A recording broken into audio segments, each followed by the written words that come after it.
Trading మిస్టేక్‌లో seventh mistake గురించి మాట్లాడుకోవచ్చు. Seventh mistake ఏంటో తెలుసా? స్కిల్. యెస్. సో, అసలు స్కిల్ వల్ల ఎందుకు నష్టపోతున్నారు? సో, స్కిల్ లేనోళ్ళు కూడా నష్టపోతున్నారు. అండ్ స్కిల్ వచ్చినోళ్ళు కూడా నష్టపోతున్నారు. ఎందుకో చెప్పనా? ఇప్పుడు మీరు నేర్చుకున్నది ఈక్విటీ ట్రేడింగ్ అనుకుందాం. బట్ మీరు ఈక్విటీ ట్రేడింగ్ మాత్రమే చేస్తారా? అలా చేయరు.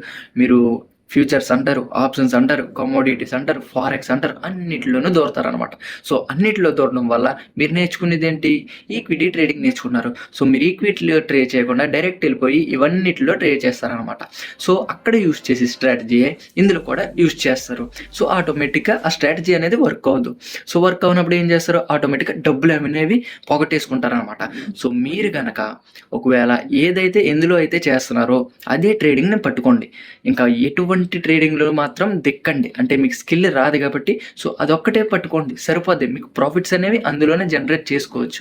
సో, మీరు గనక ఇటువంటి మిస్టేక్ గనక చేస్తుంటే వెంటనే మానేయండనమాట.